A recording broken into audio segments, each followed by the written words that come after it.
오늘은 시편 48편 말씀을 함께 나눠보겠습니다. 시편 48편은 하나님의 절대적인 보호로 인해 예루살렘, 곧 시온이 안정과 영광을 누리는 것을 노래하는 시입니다. 이 시가 지어진 시대적 배경은 아수르 왕 산헤립이 공격해 왔을 때, 또는 유다의 여호사밧 왕 때에 모압, 암몬, 마온 연합군이 이스라엘을 침공했다가 패배한 사건으로 추측되고 있습니다. 이런 역사적 사건을 배경으로 하고 있는 시편 48편은 온 세계의 통치자이신 여호와께서 임재해 계시는 곳, 또한 그의 백성들의 절대 안전이 보장된 곳인 시온에 대한 찬양으로 시작되고 있습니다.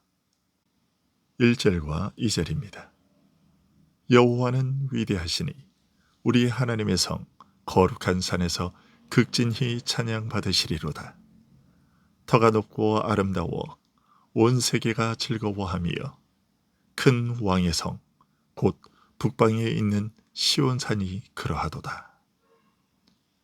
하나님을 향한 찬양은 세상 어느 곳에서도 있는데, 시인은 특별히 하나님이 예루살렘에서 극진한 찬양을 받고 계시다고 노래하고 있습니다. 그리고 예루살렘은 온 세계의 기쁨이라고 말합니다. 예루살렘이 사람들에게 이렇게 높임받는 이유는 대체 무엇일까요? 2절에서 말하는 것처럼 예루살렘의 지형이 터가 높고 아름다워서일까요? 아닙니다. 하나님의 임재를 상징하는 언약궤가 안치되어 있기 때문입니다. 시인은 이 사실로 인해 예루살렘을 큰 왕의 성이라 부르고 있습니다. 이어서 시인은 3절에서 하나님이 그 여러 궁중에서 자기를 요새로 알리셨도다 라고 노래합니다. 하나님께서 언약궤가 있는 예루살렘 성이 대적들에게 점령되지 않도록 하심으로써 자신의 능력과 도우심을 드러내셨으며, 뿐만 아니라 자신이 그들의 요새, 곧 보호자가 되신다는 사실을 확인시켜 주셨다는 것입니다. 이상에서 시인은 하나님의 보호하심으로 대적들의 손에서 건진받은 예루살렘 성을 노래하고 있습니다. 의심할 여지 없이 온 세상에 하나님의 지혜와 의, 선하심이 스며들지 않은 곳은 단 한 곳도 없습니다. 그럼에도 특별히 언약궤가 안치되어 있는 예루살렘 성을 보호하신 것이 노래되고 있는 것은 그때와 마찬가지로 지금도 하나님께서는 온 세상이 하나님의 것이지만 그 중에서도 특별히 당신의 교회를 보호하고 계신다는 것을 알리고자 함입니다. 하나님의 지혜와 의, 그리고 선하심은 주로 하나님의 교회 안에 특별한 방법으로 나타납니다. 시인은 이 사실을 4절부터 7절의 말로 알리고 있습니다. 왕들이 모여서 함께 지나갔으며 그들이 보고 놀라고 두려워 빨리 지나갔도다. 거기서 떨림이 그들을 사로잡으니 고통이 해산하는 여인의 고통 같도다. 주께서 동풍으로 타시스의 배를 깨뜨리시도다.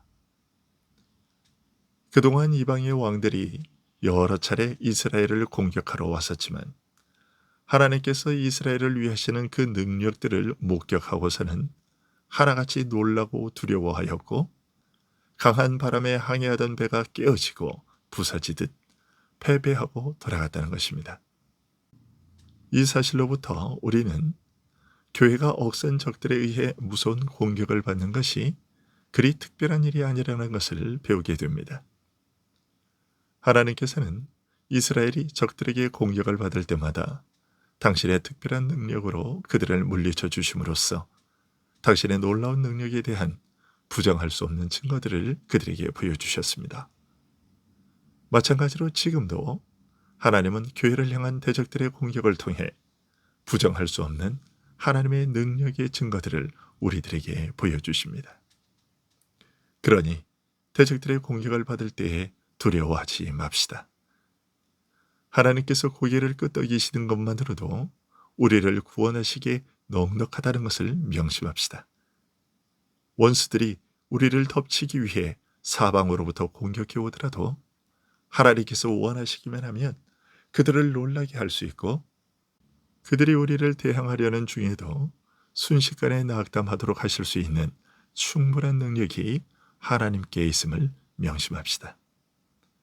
이런 사실을 돌이켜 생각함으로써 사람의 도움을 얻기 위해 사방을 살피는 대로 우리의 마음이 끌려나가지 않도록 합시다. 이어서 시인은 자신들이 경험한 그 하나님의 구원은 일찍이 자신들이 앞선 세대들에게 전해 들었던 대로였다라고 고백합니다. 8절입니다. 우리가 들은 대로 만군의 여호와의 성, 우리 하나님의 성에서 보았나니 하나님이 이를 영원히 견고하게 하시리로다. 이스라엘은 자신들 이전에도 하나님께서 자기 백성 이스라엘을 구원하셨던 일들과 또 앞으로도 계속해서 구원하실 것에 대한 약속의 말씀을 전해들었습니다.